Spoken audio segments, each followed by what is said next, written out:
Donc, nous étions rendus à un bloc d'échange où la parole est au député de Marie-Victorin. Madame la députée.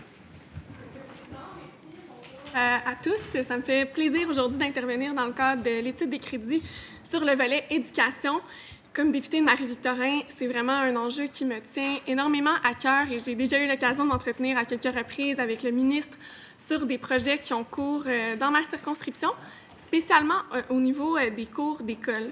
Puis d'ailleurs, j'ai été très contente de constater que dans le document Penser l'école de demain du projet Lab École qui a été rendu public en mars par votre ministère, vous en parlez, vous dites à quel point c'est important que le succès de la cour d'école réside dans la variété d'activités qui sont offertes aux enfants, à la création de sous-espaces, à l'abondance de végétation.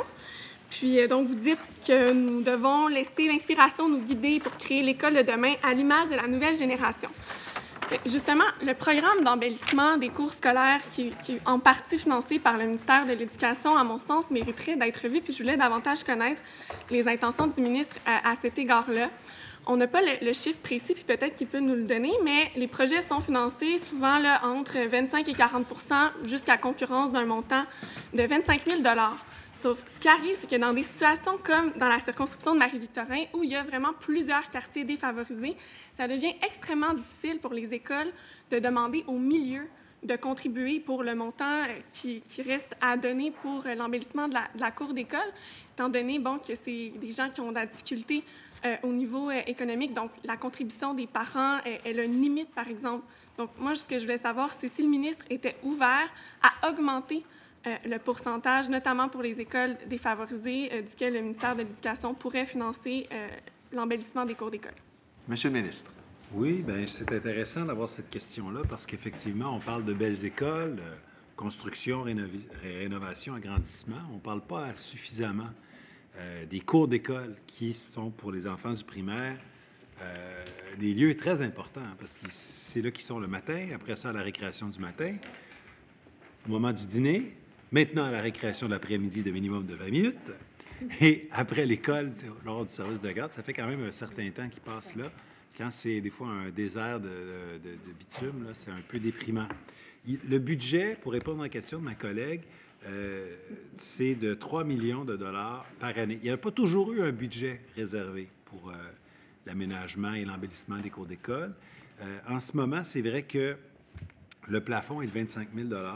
On est en train de réévaluer ce programme-là pour voir s'il y a des modalités. Est-ce qu'on ira dans la voie tracée ou suggérée par ma collègue, c'est-à-dire de le moduler en fonction des indices de milieu défavorisation? En tout cas, je lisais entre les lignes que c'est ce qu'elle souhaitait. Elle me corrigera si ce n'est pas le cas.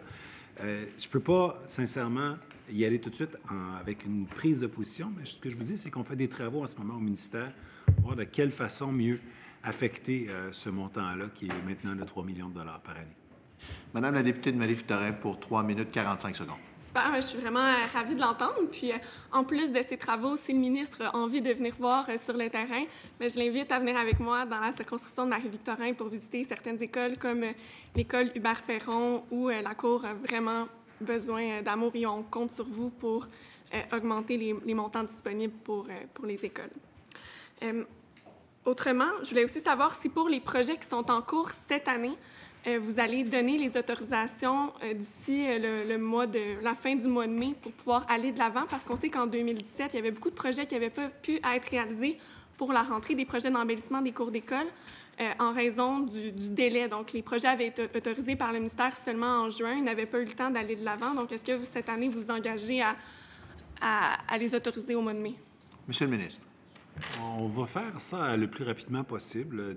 Si ce n'était pas d'ici la fin du mois de mai, ce serait début juin, mais raisonnablement, on peut croire qu'on va faire ça dans les prochaines semaines, donc avant la fin du mois de mai. Aussitôt qu'on sera prêt, que les règles budgétaires seront dans la version finale, on ne tardera pas à annoncer parce que je sais qu'il y a des commissions scolaires qui attendent ça et qui peuvent entamer des travaux. On ne veut pas perdre la période de l'été, puis occasionner des fermetures de cours d'école pendant l'année scolaire. On souhaite que les travaux se fassent pendant l'été. C'est quand même désagréable pour les élèves d'avoir une section de la cour d'école qui est bloquée à cause des travaux. Ils ne peuvent pas jouer parce qu'on améliore le site, mais on leur bloque une place. Donc, c'est sûr qu'on va essayer d'être le plus rapidement possible. Ça devrait se faire en mai. Madame la députée de Marie-Victorin. Merci. Donc, en terminant, je sais que ma collègue de Sherbrooke a déjà abordé la question. Moi, il y a plusieurs mamans de ma circonscription de Marie-Victorin qui m'ont sollicité, qui m'ont rencontré dans les dernières semaines pour me parler du règlement en matière d'école à la maison. Puis, ces mamans-là, elles sont très ouvertes à avoir une discussion avec les gens du ministère en ce qui a trait aux modalités, parce qu'elles avaient participé notamment à la consultation pour le règlement qui avait été édicté là, au mois de juillet 2018.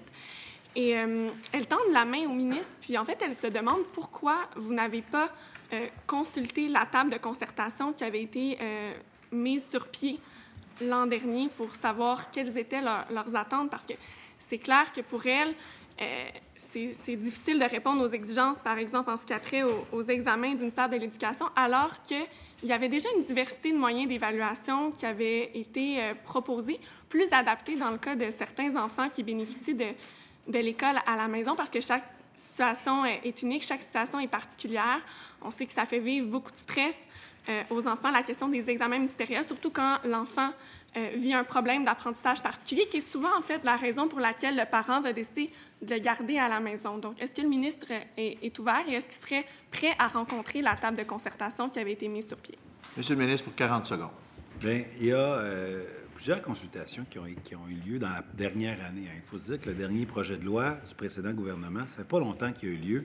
L'ensemble des partenaires sont passés en commission parlementaire et j'y étais et j'ai lu leur mémoire. Donc, les arguments, on les a entendus.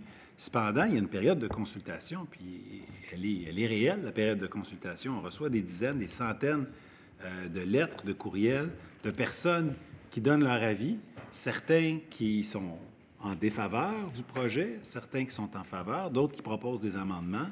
Donc, on continue d'écouter, de dialoguer avec les gens. J'ai eu une discussion avec la présidente de l'Association québécoise de l'éducation à la maison, à domicile, je ne vais pas me tromper. Donc, on continue de jaser, d'écouter, puis de tenir compte des avis des gens. Merci, Monsieur le ministre.